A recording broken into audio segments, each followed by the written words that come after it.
Hello everyone and welcome to episode number 10 of Crypto Crypto. I am your host, certified sommelier and cryptocurrency enthusiast Jeremy Cox, and today we have something very special. I've got lots to talk about on top of the fact that Bitcoin is over $6,000 and is holding strong. Right now it's trading at 61.87 and 5 cents. So not investment advice, not drinking advice, just us having a conversation, but it's exciting times right now.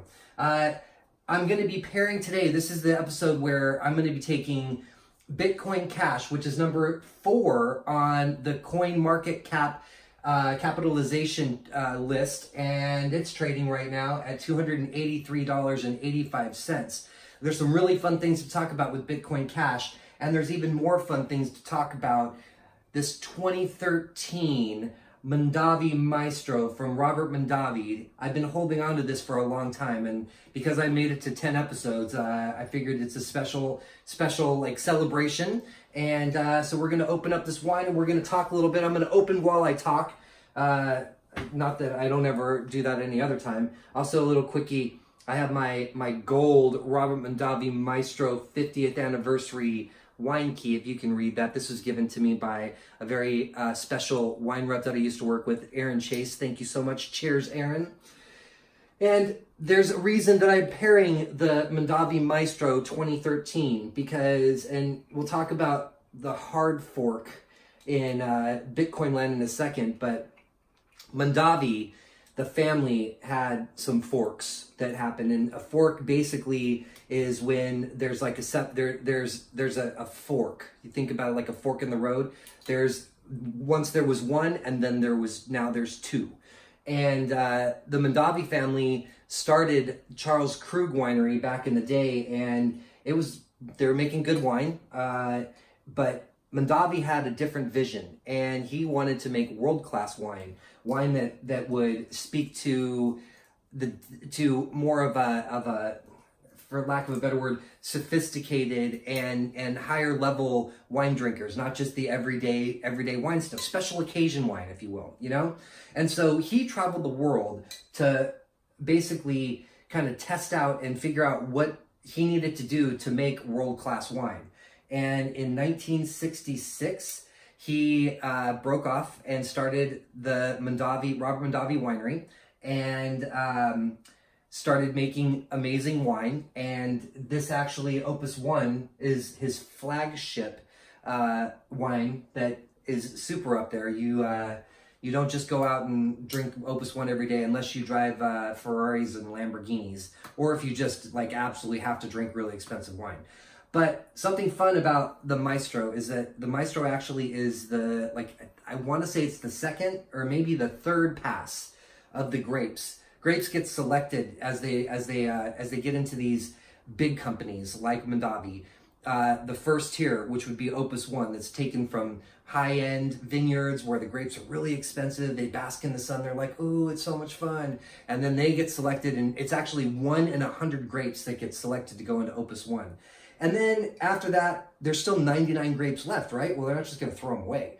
They're going to make them into other wines. And so Maestro, which was, again, the 50th anniversary of Robert Mondavi Winery, gets like the second, maybe the third, like I said, second or third pass of the grapes. Then there's the Mondavi Reserve, which, okay, so that would be the thing too. Think about it like forks. So you've got Opus 1, you've got Mondavi, Robert Mondavi Winery, which forks from Charles Krug and from the Mondavi family.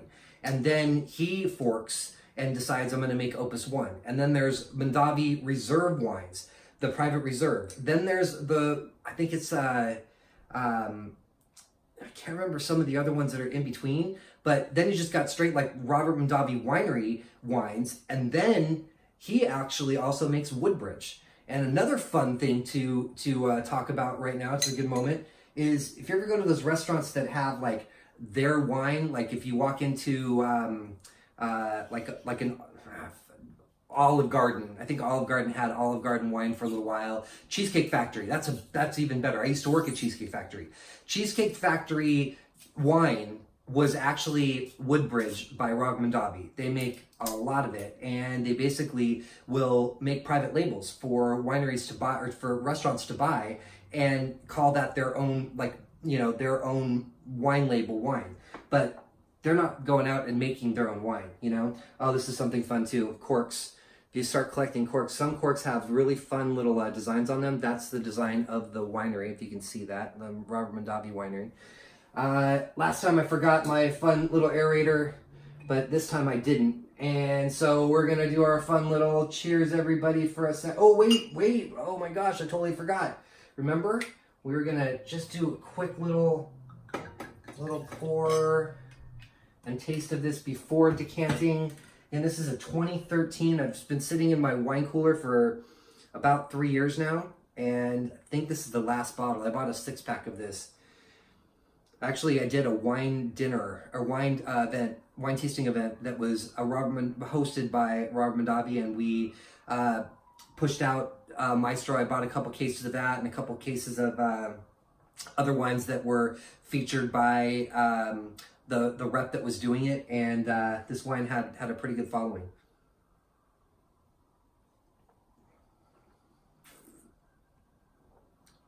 Okay, so again, kind of tight, but really, really good. Dry. I get nuts. I get notes of, this is a really good wine. Notes of chocolate. More like cocoa. But that's like, let's talk about that in a little while. That wine is really yummy. All right, so now we're going to do our fun little decanting and aerating and talking about, so Bitcoin, again, 6187.05 is the price of one Bitcoin right now. If you're paying attention, I don't remember what we talked about last week or in the previous, or a couple weeks ago, or previous episodes, but Bitcoin's been going up. It's up 2 or 3% for the past 7 days. Bitcoin Cash is down 1.21% in the last 7 days. And where we were talking to about like how many Bitcoin, remember there's only ever going to be 21 million Bitcoin in the world, and right now there's actually only 17,691,000 because not all of them have been created yet. But as far as Bitcoin Cash goes, there's 17,773,488 Bitcoin Cash. So a lot less than, not a lot. Actually, it's right around the same. 17,773,000. See, it takes a little while. This goes kind of slow. It's like slow and slow go. But here we are drinking some wine on a Thursday night. It's actually also, it's Thursday, May 9th, 2019. We'll just leave this off to the side for here, for now. Thank you, Mondavi Maestro, and let that all settle down. And talk a little bit more. Again, I'm going to try to keep these episodes short, but there's a lot to talk about in this today. Because the Mondavi family, on a little side note too, it wasn't easy for them to do this breakaway, this fork, if you will. The rest of the family was like, we don't need to make world-class wine. We just need to make wine. And so he had a hard time convincing his family. Such a hard time, in fact, that it caused a rift in the family that they separated. And the story goes that Robert didn't like communicate or talk with his family or go to any events for years and years and years. And one of the tragic stories in his family is that when his brother Peter was on his deathbed, that was when they made amends. And so if you think about all of the birthdays and the anniversaries and the celebrations that the family kind of that Robert missed out on because of the rift in the family, and then at the very end, when Peter's dying, all of a sudden, then they make up. That's sad. Again, no advice, but time is precious, and if you have like family members or whatever that you're fighting with, it's, you know, at the end of the day, it's, you only have so many years and so much time that you get to spend with them. That's enough of that. All right, so here we go. Mondavi Maestro, cheers to you for being here and paying attention. Oh, there's a little bit of a drippy drip. There we go. Okay, so we're gonna smell the wine. We're gonna do a little swirl, get very sophisticated, and swirl the Mondavi Maestro around a little bit. You can see the color too. This is dark. This isn't like the Federalist that we did a couple weeks ago. This one you really can't see through. It's got some really nice color. It also has some different legs. I don't know if it's translating and you can see it in the camera or not, but the legs on this one aren't really, this is a dirty glass too, shucks. They're not sticking too much, which would lead me to believe that it's not gonna be like 14% like the other one. And we have got a wine that is actually higher in alcohol. I called it wrong. This is 14.5%. And actually now I can see legs a little bit better. Maybe it's because I'll just blame it on the dirty glass. Different nose. Now that it's been decanted, it's lots of fruit. There's like a layer of oak, but it's not oaky. It doesn't have like an oak. It's not the oak bomb. Little bit of like I smell like the definite like tobacco. And it's like leafy. There's like when you're walking through the forest, and it's not pine, it's more of like just like tree leaves. There's like just these tree leaves, and also some really nice like kind of perfumey notes. All right.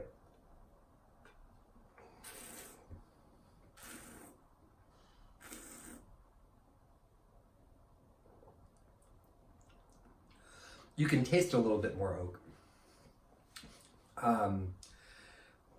It has good acid, which means that it's kind of making you salivate. Acid in wine makes you salivate, and so I'm feeling some salivation, and I'm also feeling a little bit of like bitterness on the back of my tongue. But it's really good. This is more of like a food one. I wish I had some cheese and crackers to go along, or maybe a nice filet mignon or a porterhouse.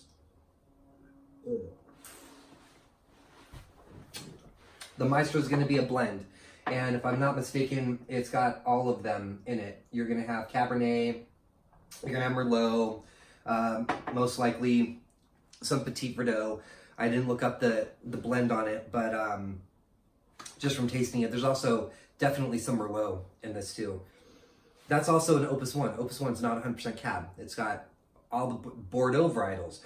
Excuse me.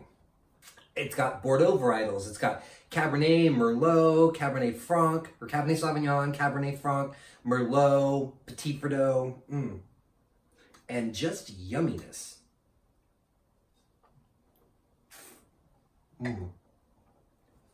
Okay, so you won't be able to find 2013, but you can find Mondavi Maestro in the stores for probably about, I would say probably around $40, $45.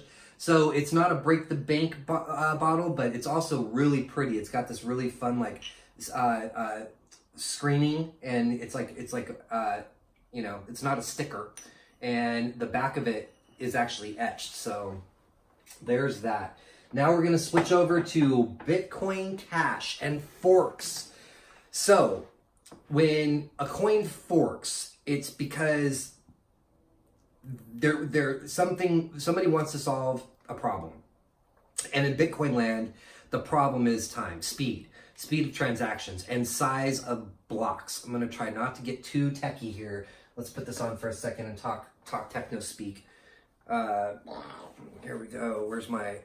Okay, so blocks and blockchain and ledgers, and Bitcoin Cash forks off from Bitcoin because Bitcoin is 1 megabyte per block, where Bitcoin Cash is 8 megabytes per block, right? So you end up having 8 times as much information and transactions that are in 1 block of Bitcoin Cash, So it speeds up the transactions. And what Bitcoin Cash is trying to solve, this is kind of fun. I don't know. I'll wear it for a second, but I'm going to take it off in a minute because I can't really see much. Bitcoin Cash is trying to solve the speed and the size problem of Bitcoin. So something that's really interesting is that when you get into a fork, if you're holding the original cryptocurrency, which would have been Bitcoin, when Bitcoin Cash pops up and they fork the currency, the day that they release Bitcoin Cash, anybody that's holding Bitcoin gets the equivalent amount of Bitcoin Cash.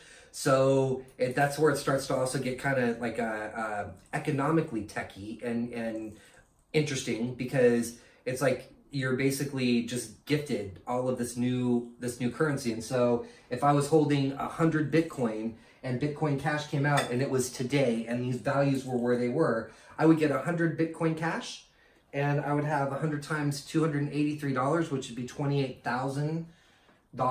That's just kind of like, here, welcome to the world of Bitcoin Cash.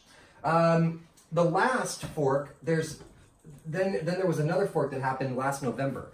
And if you're in this space and you've been paying attention to everything, November was when Bitcoin went from, like, overnight from $6,000, it lost 30% of its value.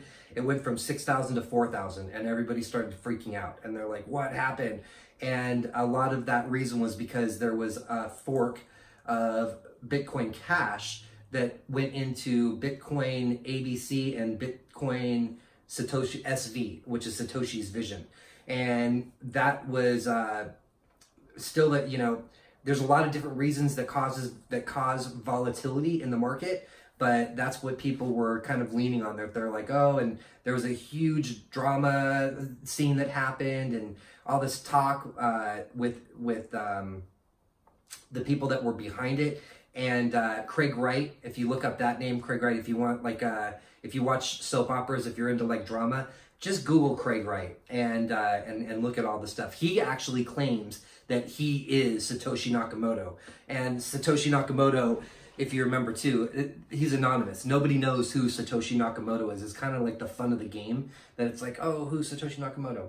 So I think that that's going to be it for today, that we talked about the forks. We talked about Bitcoin Cash, number 4 in the coin market capitalization breakdown, and $283 a coin. So you could get into that. It's as I was talking to, and last time we were saying that people are a little confused about, like, well, how do I get in? I can't buy a Bitcoin. I don't have $6,000, but you can buy fractions of it. So you can go in and buy just a little bit of Bitcoin Cash if you believe in it. Always do your own research. Always kind of look these things up. You can go to, here, I'll show you really quick. When you're on coinmarketcap.com, you can go, you click on Bitcoin Cash right here, and then it's got all this information for you. And right now it's now at 283.11. You can see the chart from the very beginning when it started out all the way to right now. You can break it down to, like, what does the 7-day look like? Ooh, look at all that chaos. But the thing that's really fun is then you can go right to the website, right? The best money in the world. And what is Bitcoin Cash? And a lot of them have videos that you can watch. What is Bitcoin Cash? Bitcoin Cash is an upgraded version of the Bitcoin core software. It's faster, cheaper, and more reliable to use. There's plenty of advantages to using Bitcoin Cash. Firstly, it's convenient. Anyone can send Bitcoin Cash anytime, anywhere, and it's mobile friendly. Okay, you can send real... That's about it. That's all I wanted to show you for that. So you can look it up. Look it up and watch it for yourself. And if you're going to stick around for bonus time, I'm going to talk about the hack, the Binance hack, and what I've come to find out so far. And also give you a little update, not an update, but a look into what's going on with me right now, because there are some very exciting things in the fire, irons in the fire, if you will. But for those of you who are tuning out now, thank you so much for joining me in Crypto Land, and I hope to see you next time. And please also hit the subscribe button and the notifications, and you're gonna be in the mix. And hopefully I'll be driving Lamborghini soon. I won't. I'll be renting a Lamborghini. I want to just rent one for a weekend. I'm not gonna buy one. But until next time, everybody, cheers.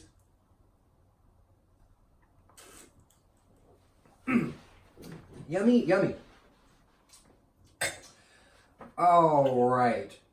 Let's pour a little bit more of this.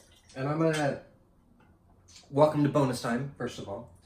And first and foremost, thank you for sticking around. There are some of you out there, I'm sure, that have seen all 10 of my episodes, and I really appreciate it. I am hoping that you're getting some value out of this, and that being along, so if you're along for the wine ride, the bonus time and the podcasting that's going to happen soon is where I'm going to get a little bit deeper into wines and talking about it, but hopefully you're understanding a little bit more just by getting comfortable with talking about wine and what a Bordeaux blend is and what the Mondavi family is, and the idea that it's like a label can have a whole bunch of different wines. And this was something that was told to me in the very beginning when I started getting into wine. I heard two things. I heard ABC, anything but Chardonnay or Cabernet, which was don't drink anything. Don't drink any Cabernet and don't drink any Chardonnay. You have to drink everything else because Cabernet and Chardonnay are played out and whatever. And the other thing is, don't ever drink Robert Mondavi and do not drink Kendall Jackson, right?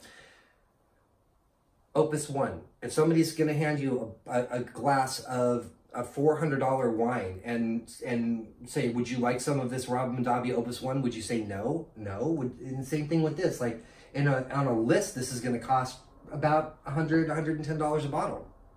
Somebody's going to say, here, do you want some of this? Oh, it's Robert Mondavi. No, thanks. No, this is really good wine. On the Kendall Jackson side of things, Kendall Jackson, his flagship is, or their family's flagship is called Verite. And Verite is $500 a bottle, and it's fantastic. It is like the most amazing wine from the Jackson family. And they own a lot of different wines, but it's so complex and just really, really fun.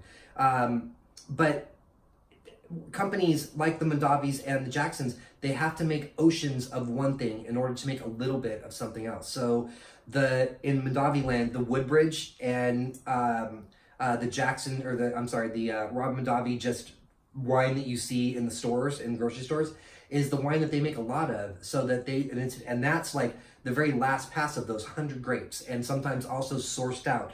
Like the Federals we were talking, they get those grapes from like Lodi, super cheap, and they can just make it. They make a whole bunch of it. It's not offensive wine. People drink it and they like it. And I will tell you that through my world travels, the two wines that I've seen the most, the two brands I've seen the most around the world are Rob Mondavi and Kendall Jackson. So they have a huge reach. And if you fall in love with these wines, you know, if you drink them, and you're in China or you're in Australia or you're in New Zealand and you really only want to drink what you know, you can rest assured that you can go to one or two stores, and by the second store, you're going to see either Mondavi or Kendall Jackson.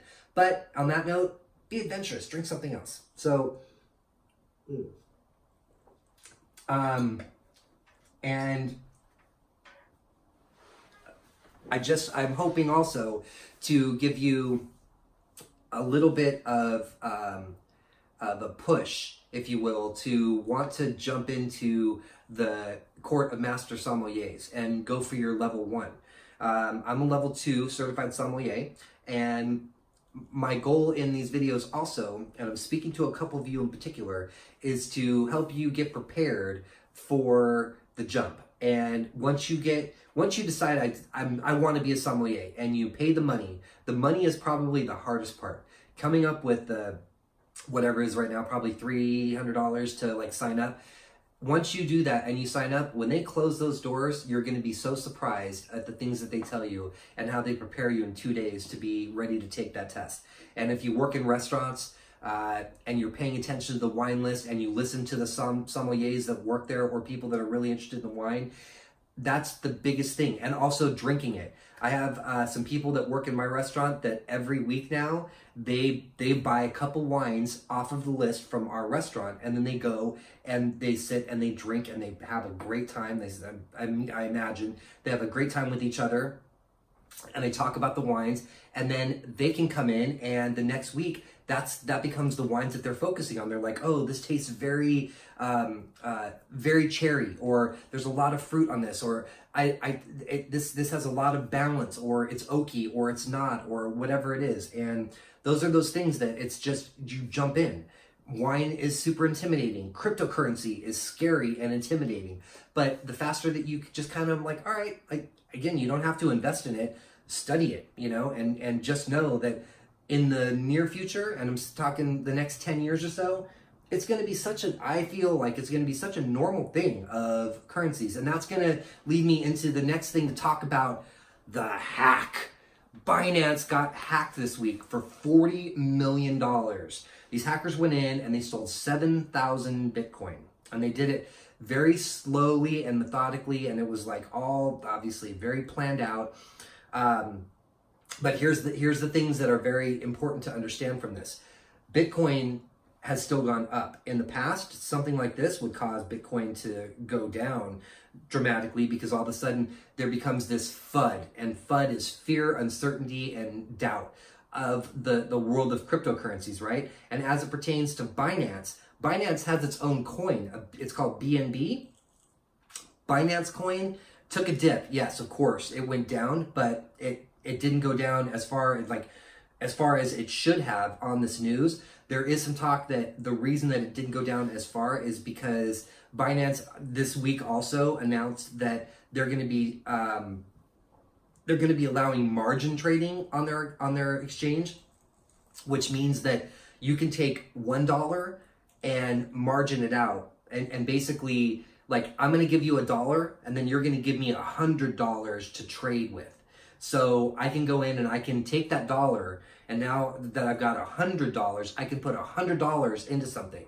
But the problem with margin trading is that if that currency, if whatever the trade that you're in goes down, you're going down at 100 times the amount. So at $1, right, or at $1, it's hard to explain easily, but hopefully you get it. And maybe I don't have to explain it. That it's like, if you're leveraged 100 times, every time that it goes down, you're losing, instead of $1, you're losing $100. So if it goes up, you're sitting pretty, right? But the whole thing about it too is that leverage, it doesn't really belong to you. It's just you're margined out. So if you're going in with $100, right, and then all of a sudden you make 500, you really, at the end of it, you make 5. But if you're going down and the thing goes down really quickly, you get this thing called call margin in the Forex world. If you get call margin, you have to cover that loss. Otherwise, they just close your position and you lose all of your money. So margin trading is not for the weak at heart, right? Another thing, my last little talk, I am doing an internship. Oh my gosh. First time ever I'm ever working for free.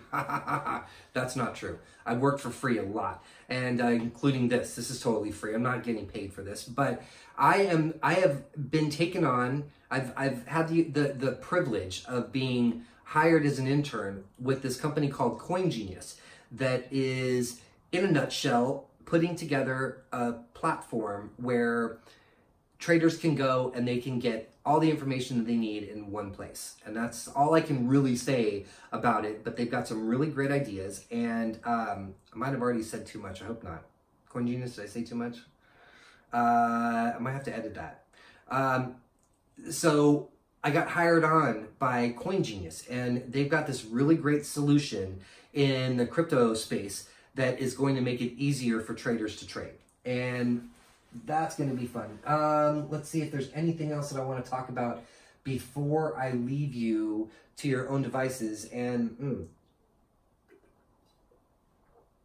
one of these times, maybe for the 100th episode, when I get to 100, I'm just going to get wasted. My wife's going to kill me because she'll be like, what are you doing getting so drunk on camera? But at the end of the day, it's not really, you're never, unless you're blacking out, you're not like wasted drunk, and I'm not getting in a car. And tonight in particular, my wife's off to Dinnerland, so she won't be here until later. And I'm hoping that I don't go through this whole thing, but if I do, I'll just be like, yeah, I'm fine. I love you, baby. She doesn't watch these things anyway, so not like it matters. But the internship and the hack and Bitcoin being at over $6,000, like cheers to that. You know, like I'm not doing so bad right now. I don't know if there's anything else. I guess the last thing would be comments and dialogue and conversation. Please don't be afraid to ask any questions. I love questions. I want to answer them for you. And I would, at the end of the day, like, if you want to reach out to me, cryptosipto@gmail.com is my email address. And let's start anything up. I'm here. I'm free. The one last thing too is my business cards were ordered today, my Crypto Sipto cards, and I've got some really great ideas for that. And if you stuck around this long, there's one last thing I'm going to tell you. Bitcoin Pizza Party on May 22nd. It's free. It's going to be in Santa Monica from 6 to 10. And if you leave me a comment down below and you want any information, I can send you the link to get free tickets. And I'm going to be there along with all the crypto people. And it's hosted by The Rabbit Hole. I love The Rabbit Hole because we're going down the rabbit hole right now together in this wine and cryptocurrency adventure. And I'm so glad that you're on the ride with me, and I'd love to see you in person. So until next time, everybody, cheers, and thank you so much from me to you, Crypto Sipto, aka Jeremy Cox. I hope to see you on the next episode where we will be pairing, what is number 5? For 1 second, I kind of had a little fart, brain fart. Oh my gosh, I'm really excited about Litecoin. It's going to be my first white wine that I'm going to be pairing with a coin, because believe it or not, I do drink white wine too. I drink rosé also. Do you drink rosé? Have a great afternoon, evening, weekend, day, night, wherever you are. Thank you so much, everybody. Cheers.